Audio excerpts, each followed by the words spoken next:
they're taking actions that everyone recognizes as perfectly within their rights and perfectly natural for them to take. If people acquire a lot of education and as a result are able to earn more income, people generally say that's a good thing. And yet, other things equal, that makes income less equally distributed than it was before. We have someone move out of the lower or middle ranks into the upper ranks by virtue of an advanced education. The people in the top ranks of the income distribution work much more. That is, a household often has 2 or even more workers in the labor force, whereas people in the lower ranks of the income distribution often don't work at all or work very little. They have less than 1 full-time worker in the labor force. So there are many reasons that incomes differ, and they're good things. If we got rid of them, we could only do it by tyrannical government actions that would, sure enough, tend to move people toward equality of income, but would be social and economic disasters in the process. Little Rock, Arkansas, go ahead. Mr. Higgs, you always bashing the role of government, but I got a question for you. Are you willing to give your Social Security checks back to the government? That comes from the government. Are you willing to do that? I'm sorry, could you repeat your question? Are you willing to give your Social Security check back to the government? That comes from the government, and you always bashing the government role. Are you willing to give your Social Security check back? Do you receive Social Security, and would you be willing to give that check back to the government since that comes from the government, is what that caller is asking you.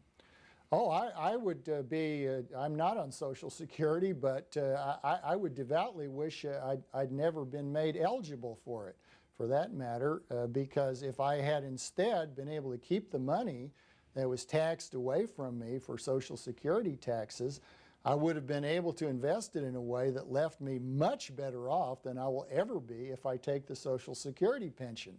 So, of course, I'd be willing to go back and start when I entered the labor market in 1958 and say, I want to opt out of Social Security from here on out. I would have been delighted to do that. Now, as I said before, if you put people in a position, 1, where they cannot opt out, and 2, where they're made reliant on government payments, then you've tilted the game. You've put them in a position where now they would be in real difficulty if they were simply to give up what they've relied on receiving for an entire lifetime. But that's a very different matter from saying, would the world have been better off if we'd never had Social Security? It would have been vastly better off. I edited a journal, and I had an article a few issues back by Professor Browning at Texas A&M. And it's an analysis of the Social Security system. And Browning shows in a way that's absolutely irrefutable how much better off virtually everyone would have been if they had never been forced into our Social Security system. That's the end of our first hour with Robert Higgs of the Independent Institute. We've got 2 more to go. We're going to take a little bit of a break. If you're on hold and you want to stay on hold, we'll come back to your phone call after that. booktv@cspan.org is the email address. Once again, here are some of Robert Higgs' books. This is his first, The Transformation of the American Economy, 1865 to 1914, published in 1971, I believe. And this one is Competition and Coercion, published by Cambridge. This is the journal that Dr. Higgs edits, the Independent Review, a journal of political economy.